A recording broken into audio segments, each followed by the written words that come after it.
Ils m'ont assis derrière une colonne lors du dîner de remise des diplômes de ma sœur. Même si j'avais payé ses frais de scolarité et la salle entière, mon frère s'est penché vers moi et a dit « Personne ne veut de toi à la table d'honneur ». Maman a ajouté « Tu aurais dû rester à la maison ». J'ai levé mon verre et j'ai dit « 15 secondes ». À 5, mon oncle a arrêté de mâcher.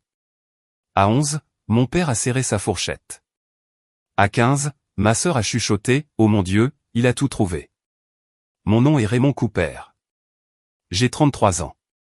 Et s'il y a une chose que j'ai apprise sur la famille, c'est que la fiabilité vous rend invisible. Au cours des 6 dernières années, j'ai été la personne que ma famille appelle quand le loyer manque, quand l'assurance est due, quand quelqu'un a besoin d'une réparation de voiture qu'il ne peut pas s'offrir, ou d'un billet d'avion qu'il n'avait pas prévu dans son budget. Je suis celui qui envoie de l'argent sans poser de questions, celui qui dit oui avant même qu'il n'ait fini d'expliquer pourquoi ils en ont besoin. Ma sœur Heather a 24 ans maintenant.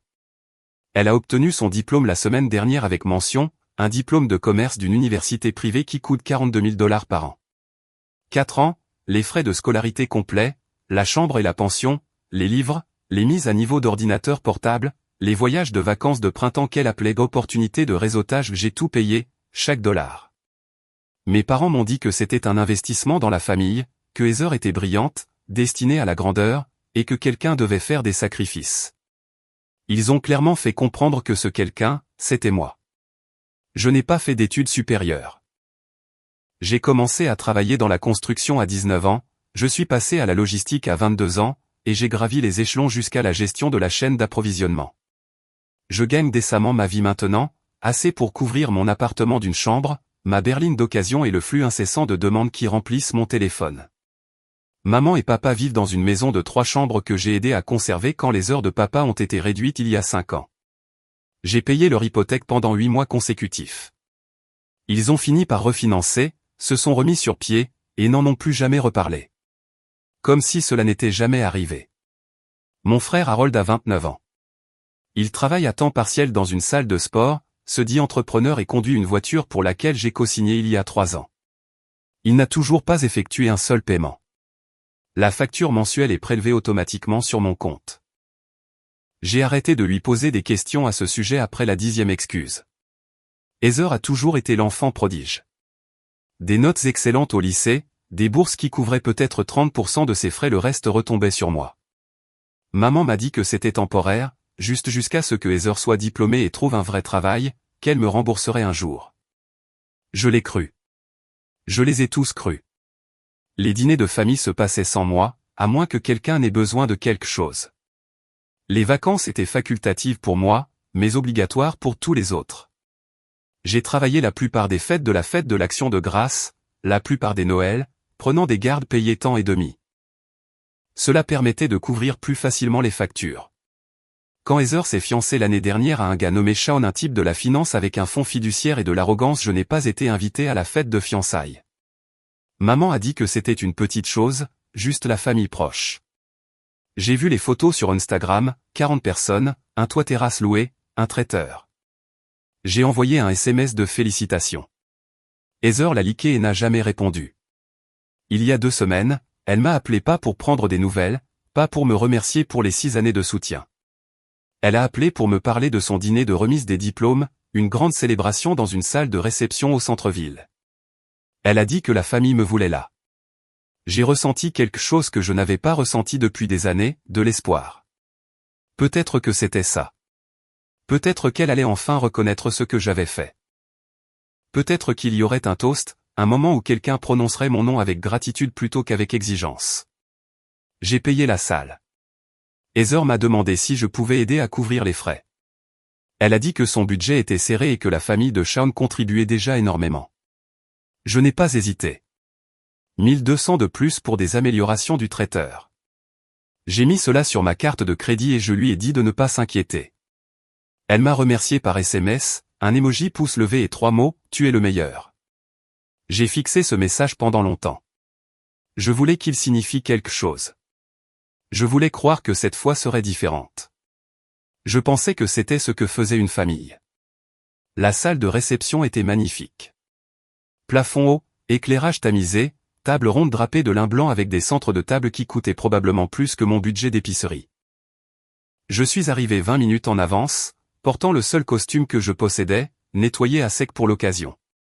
Les tables étaient disposées en fer à cheval autour d'une piste de danse centrale. À la tête de la pièce se trouvait la table d'honneur, légèrement surélevée et décorée de touches dorées. Heather et Shaun étaient assis au centre, flanqués de maman, papa, Harold et des parents de Shaun. Je me suis dirigé vers elle, cherchant ma place. Raymond. La voix de maman a coupé la musique d'ambiance. Elle se tenait près de l'entrée, les bras croisés. Ta place est là-bas. Elle a montré du doigt le coin arrière derrière une colonne structurelle, une seule chaise à une petite table à moitié cachée. Le genre d'endroit où l'on met quelqu'un quand on manque de place, quand on ne veut pas vraiment qu'il soit là. J'ai fixé la colonne, puis elle. Il n'y avait pas de place à la table d'honneur, a-t-elle dit, sans vraiment croiser mon regard. Nous avons dû donner la priorité à la famille proche. Famille proche. J'ai ouvert la bouche, je l'ai refermée et j'ai hoché la tête. Je me suis dirigé vers la table derrière la colonne et je me suis assis. De ma place, je pouvais voir environ la moitié de la pièce, le profil de Heather, le dos de Shaun, Harold riant de quelque chose que quelqu'un disait. Je ne pouvais pas voir maman ou papa du tout. Les invités ont commencé à arriver, des amis, de la famille élargie, les frères de fraternité de Shaun avec des cravates assorties. Ils remplissaient les autres tables, riant, trinquant, posant pour des photos. Personne n'est venu dans mon coin. Harold est passé devant moi à un moment donné, se dirigeant vers le bar. Il m'a jeté un coup d'œil, a ricané et s'est penché. Personne ne veut de toi à la table d'honneur, a-t-il dit doucement. Tu le sais, n'est-ce pas? Je l'ai regardé. Il souriait. Pourquoi suis-je ici, Harold? Parce que Heather avait besoin de monde pour que ça rende bien. Il s'est redressé. Et parce que tu as payé pour la salle. Il est parti avant que je ne puisse répondre. Le dîner a été servi. Des assiettes de saumon et de légumes rôtis livrées à chaque table. La mienne est arrivée en dernier. La serveuse avait l'air confuse, comme si elle n'avait pas réalisé que quelqu'un était assis là-bas. J'ai mangé en silence. Je pouvais entendre les toasts commencer. Le père de Shaun s'est levé, verre de champagne levé, parlant d'héritage et de succès. Tout le monde a applaudi. Shaun s'est levé, ensuite une blague sur le fait que Heather était hors de sa portée, d'autres rires. Puis papa s'est levé. Je veux juste dire à quel point nous sommes fiers de Heather, a-t-il commencé, la voix chargée d'émotion. Elle a travaillé si dur pour ce diplôme. Nous avons fait des sacrifices en tant que famille pour que cela arrive. Ce n'était pas facile, mais nous l'avons fait ensemble. Des sacrifices ensemble. J'ai posé ma fourchette. Mes mains tremblaient. Maman s'est levée ensuite. Elle a tamponné ses yeux avec une serviette. Heather, tu as toujours été notre étoile filante. Te voir traverser cette scène a été le moment le plus fier de ma vie. Tu as fait cela. Tu as mérité chaque instant. La salle a éclaté en applaudissements. Je n'ai pas bougé. Heather se tenait là, souriante, savourant l'instant. Elle a remercié Shaun, a remercié ses parents, a remercié maman et papa pour leur soutien indéfectible. Elle n'a pas prononcé mon nom, pas une seule fois. J'étais assis là derrière la colonne, invisible. Maman est passée devant ma table en allant aux toilettes. Elle s'est arrêtée et m'a regardé. Tu aurais dû rester à la maison, a-t-elle dit froidement. Cette soirée n'est pas pour toi. Elle a continué son chemin. Quelque chose en moi s'est brisé. J'ai mis la main dans la poche de ma veste, j'ai sorti mon téléphone et j'ai ouvert l'application que j'avais passé 3 jours à préparer. Je me suis levé et j'ai marché vers la table d'honneur. Chaque pas me semblait plus lourd que le précédent. Heather m'a vu la première. Son sourire a vacillé. Je me suis arrêté au bord de la table et j'ai levé mon verre d'eau. J'aimerais porter un toast, ai-je dit. La pièce s'est tue, les visages se sont tournés vers moi. 15 secondes, ai-je dit calmement. Papa a froncé les sourcils. Quoi? 15 secondes, ai-je répété. C'est tout ce dont j'ai besoin. J'ai levé mon téléphone et j'ai appuyé sur envoyer. Les 5 premières secondes, rien ne s'est passé. Je me tenais là, verre toujours levé, observant leur visage, confusion, irritation. Heather a chuchoté quelque chose à Shaun. Harold a secoué la tête comme si j'étais en train de me ridiculiser. À la 6e seconde, le téléphone de maman a vibré sur la table. À la 7e, celui de papa s'est allumé dans sa poche. À la 8e, Harold a sorti son téléphone, fronçant les sourcils. À la 9e, les deux parents de Shaun ont cherché leurs appareils. À la 10e, l'écran de Heather a brillé à côté de son champagne. À 11, papa a serré sa fourchette si fort que ses articulations sont devenues blanches. À 12, le visage de Harold est devenu pâle. À 13, maman m'a regardé, les yeux écarquillés. À 14, Shaun s'est penché pour lire l'écran de Heather. À 15, Heather a chuchoté, « Oh mon Dieu, il a tout trouvé ». J'ai posé mon verre, je me suis retourné et j'ai marché vers la sortie. Derrière moi, le chaos a éclaté, des voix s'élevaient, des chaises grinçaient. Quelqu'un a prononcé mon nom, quelqu'un d'autre a mentionné un chiffre, un montant en dollars. J'ai continué à marcher. L'email que j'avais envoyé était simple, 6 ans de documentation. Chaque paiement de scolarité que j'avais effectué organisé par semestre, chaque chèque de loyer que j'avais couvert, chaque paiement de voiture, facture d'assurance, courses d'épicerie, billets d'avion et prêts d'urgence. Des articles, des dates, des montants. En pièces jointes se trouvaient des relevés bancaires, des captures d'écran de messages textes où ils demandaient de l'argent, et des captures d'écran de discussions de groupe où ils en riaient. L'objet disait « facture ». J'avais mis en copie tout le monde à cette table et 20 de leurs amis les plus proches. J'ai atteint ma voiture, je suis monté et j'ai verrouillé les portes. Mon téléphone a commencé à sonner immédiatement. Maman d'abord, puis Heather, puis Harold. J'ai rejeté chaque appel. Les SMS ont commencé à affluer. Maman, Raymond, nous devons parler de ça. Tu surréagis. Harold, mec, c'est quoi ce bordel? Tu nous fais passer pour des nuls. Heather, je n'arrive pas à croire que tu aies fait ça à mon dîner. J'ai retourné mon téléphone face contre terre et j'ai démarré le moteur.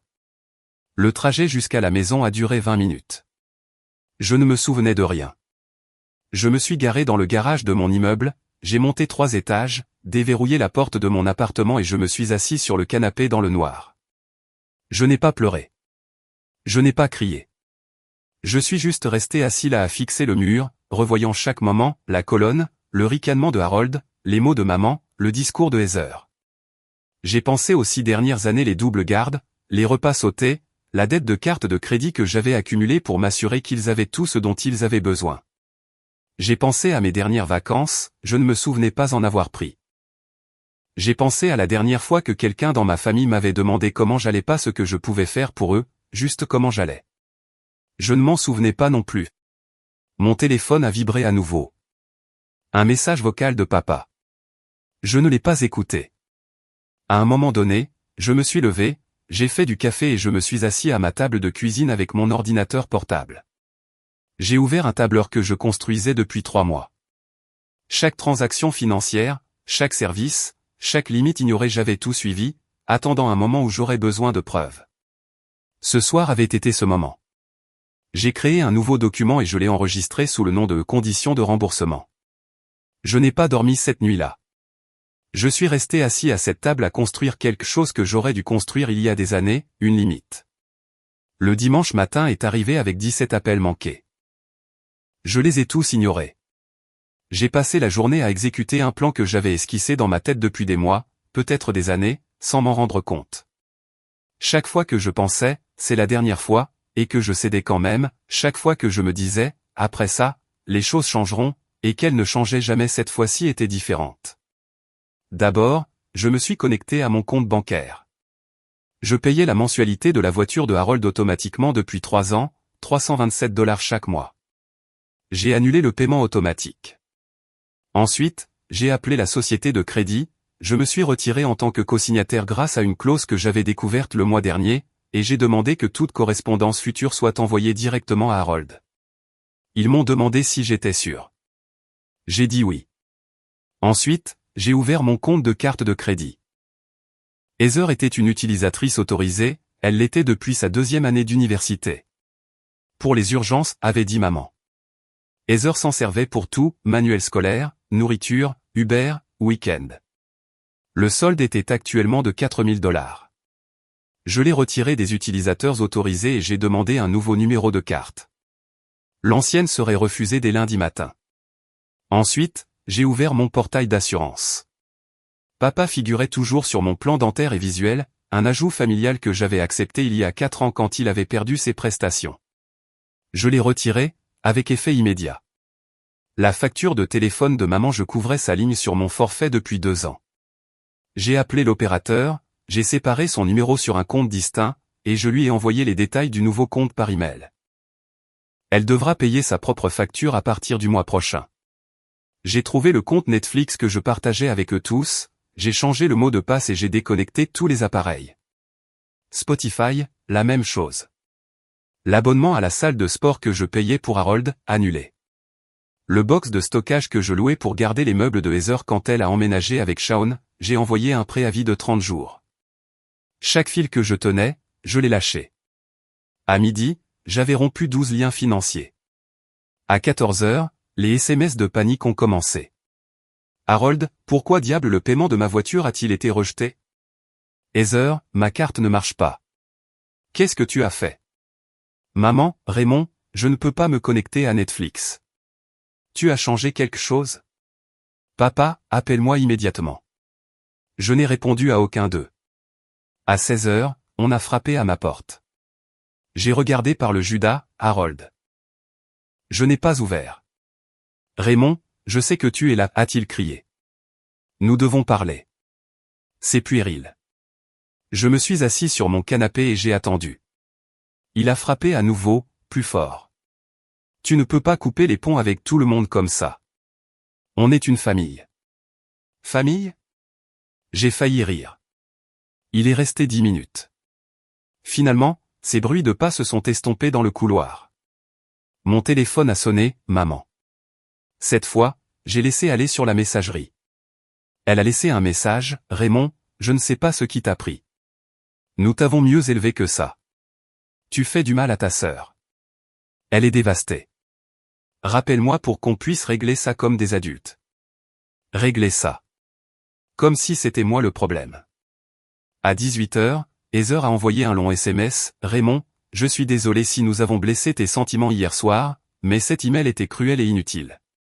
Tu m'as embarrassé devant tout le monde. Les parents de Shaun pensent que nous sommes des gens de basse classe maintenant. J'ai besoin que tu envoies un email de suivi expliquant que c'était une erreur. S'il te plaît, je t'en supplie. Je l'ai lu 2 fois, puis j'ai bloqué son numéro.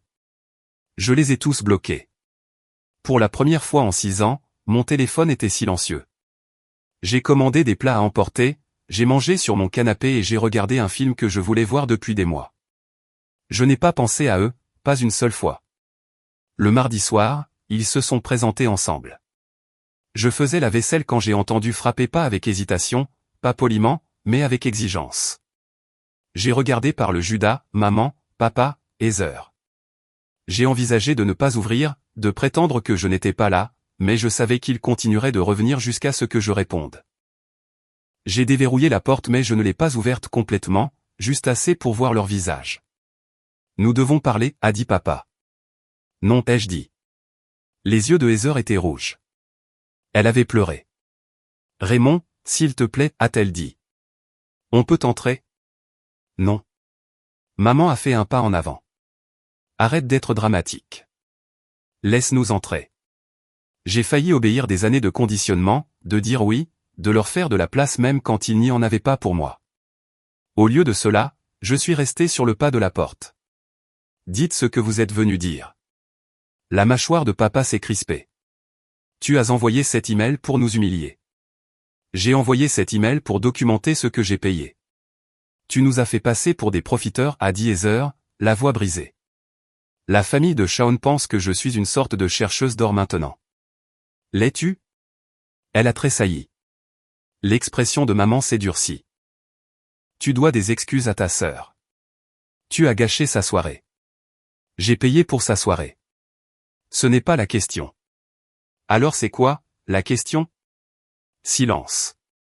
Papa a tenté une approche différente, plus douce. Écoute, fils, nous savons que tu as aidé au fil des ans, et nous l'apprécions. Mais ça, ce que tu fais maintenant, ce n'est pas bien. Couper les ponts avec tout le monde, ignorer les appels, ce n'est pas comme ça que la famille fonctionne. Comment fonctionne la famille, papa? Il a cligné des yeux. Quoi?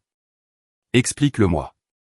Parce que je pensais que la famille fonctionnait comme ça, quelqu'un a besoin d'aide, tu l'aides. Quelqu'un fait quelque chose, tu es inclus. Quelqu'un dit merci, et il le pense.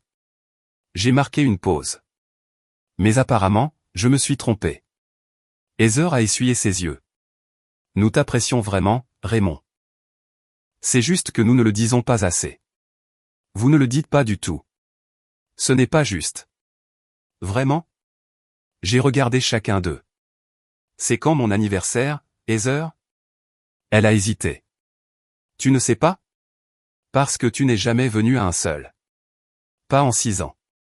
Mais je suis allé à chacun des tiens. J'ai apporté des cadeaux, j'ai payé les dîners. Raymond, a commencé maman. C'est quand la dernière fois que l'un d'entre vous m'a demandé comment j'allais? Pas ce que je pouvais faire pour vous, juste comment j'allais. Aucun d'eux n'a répondu.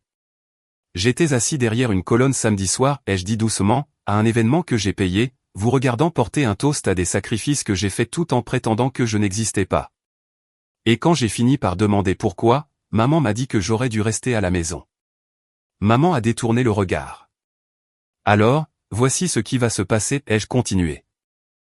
J'ai fini. Plus d'argent, plus de services, plus besoin d'être votre plan de secours. Tu ne peux pas faire ça. La voix de Harold est venue de derrière eux. Ils se tenaient dans le couloir. Nous avons des factures, des responsabilités. Moi aussi. La mensualité de la voiture est du vendredi, a-t-il dit.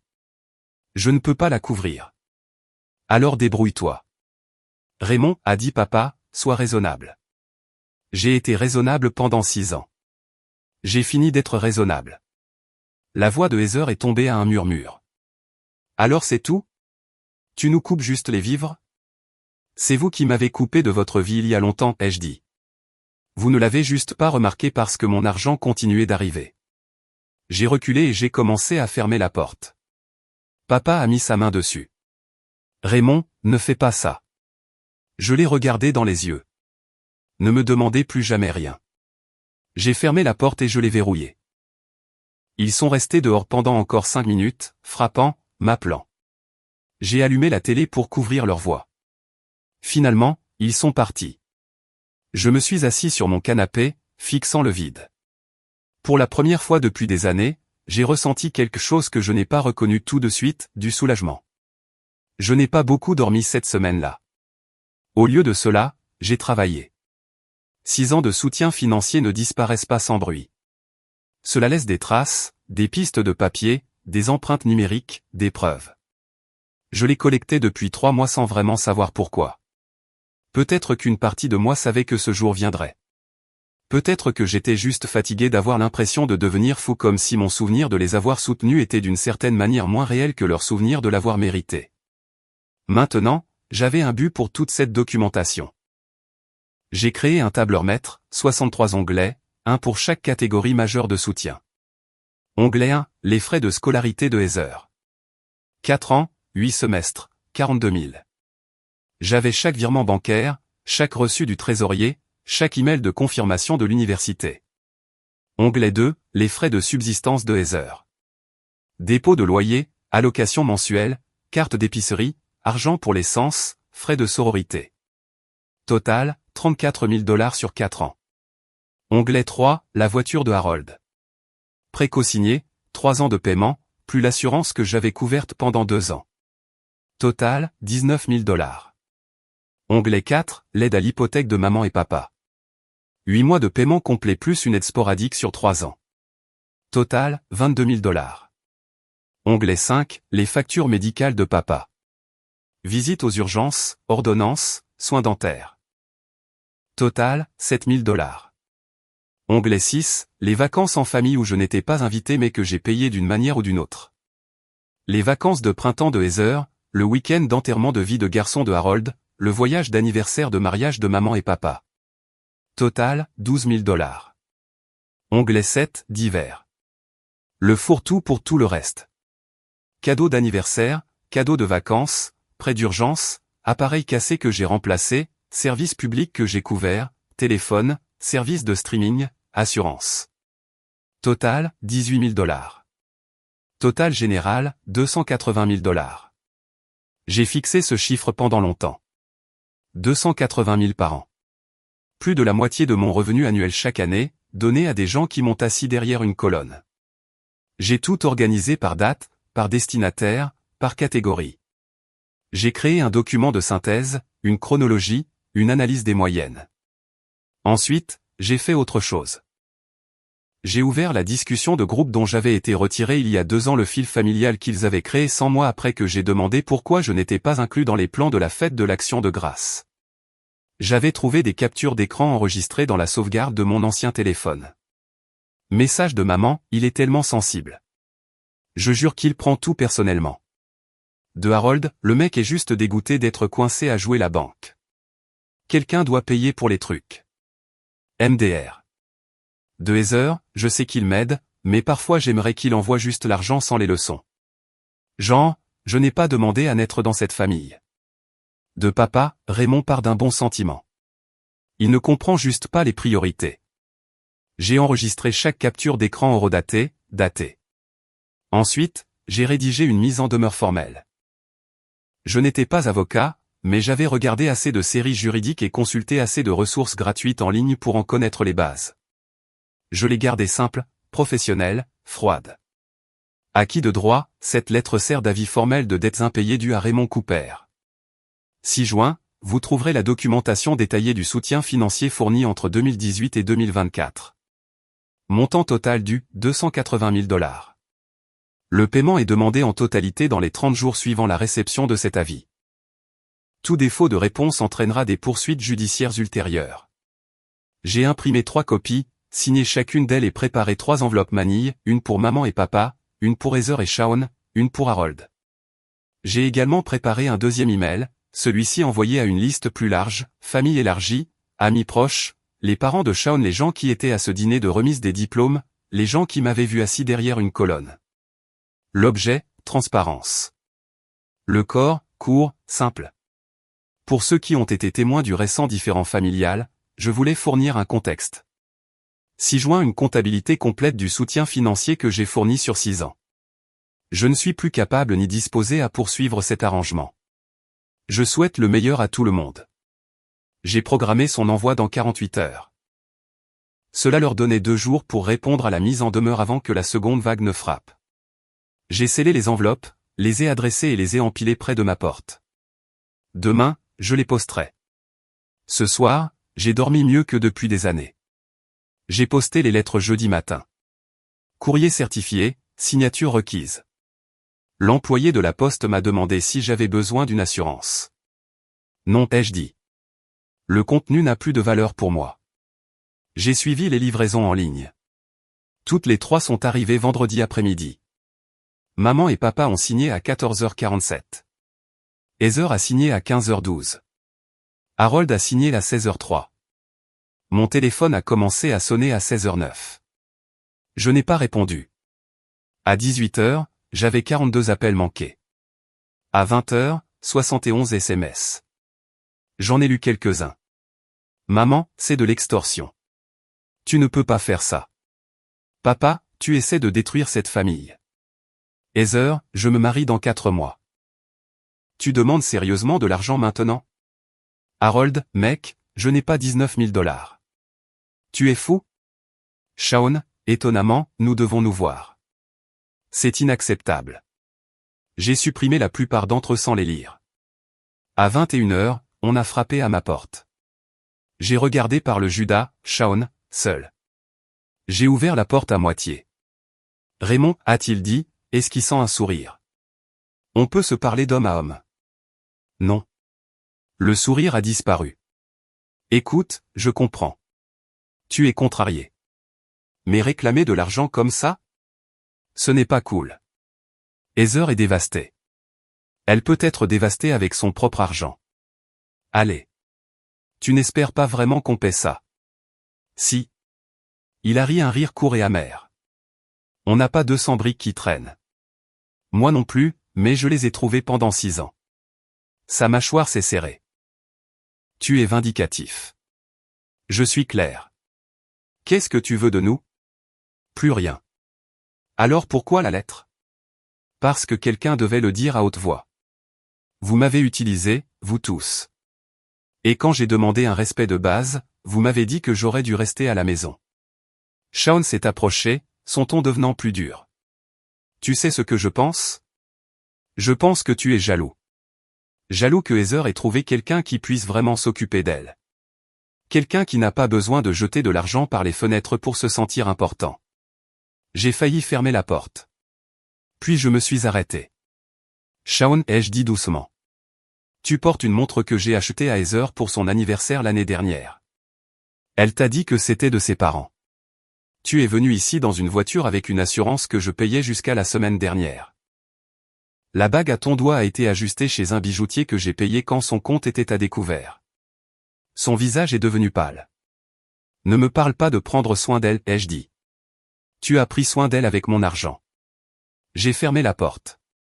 Il est resté là pendant 30 secondes, puis il est parti. À minuit, le deuxième email a été envoyé. Je l'ai su parce que les appels téléphoniques ont commencé immédiatement, pas de ma famille, mais de tous les autres. Cousins, tantes, oncles, amis de la famille, des gens qui savaient que quelque chose clochait mais qui n'avaient jamais demandé. Des gens qui avaient observé la dynamique et n'avaient rien dit. Quelques messages sont sortis du lot. Tante Shirley, Raymond, je n'en avais aucune idée. Je suis tellement désolé. Cousin Laurence, je me suis toujours demandé pourquoi tu ne venais jamais au truc. Maintenant je sais. C'est n'importe quoi. La mère de Shaun, étonnamment, je m'excuse pour le comportement de mon fils tout à l'heure. C'est tout à fait inapproprié de leur part. Mais la plupart des messages provenaient de personnes essayant de rester neutres, me disant que c'était entre moi et ma famille immédiate, que je n'aurais pas dû rendre cela public. Je n'ai répondu à aucun d'eux. Le samedi matin, mon avocate m'a appelé. Oui, j'avais engagé une avocate il y a 3 jours. Une consultation qui m'a coûté $200 mais qui m'a donné la clarté dont j'avais désespérément besoin. Raymond, a-t-elle dit, je regarde des messages d'une certaine Beth Cooper. Votre mère?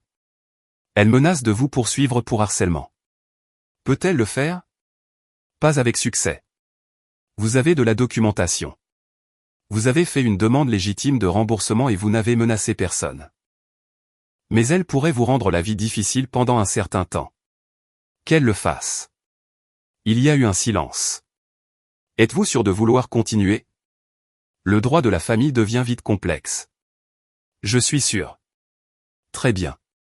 Je vais rédiger une réponse formelle. Et Raymond, pour ce que ça vaut, je pense que vous faites la bonne chose. J'ai déjà vu des cas comme celui-ci. La seule issue, c'est de traverser. Je l'ai remercié et j'ai raccroché. Cet après-midi-là, j'ai reçu un email de Heather. Objet, s'il te plaît. Corps, Raymond, je t'en supplie. Je sais qu'on a fait n'importe quoi. Je sais qu'on t'a tenu pour acquis, mais c'est trop. Je suis censé me marier, commencer ma vie. Je ne peux pas faire ça avec ça au-dessus de ma tête. On peut s'il te plaît juste se parler? S'il te plaît? Je l'ai lu 3 fois. Ensuite, j'ai répondu, tu as raison. Tu commences ta vie. Moi aussi.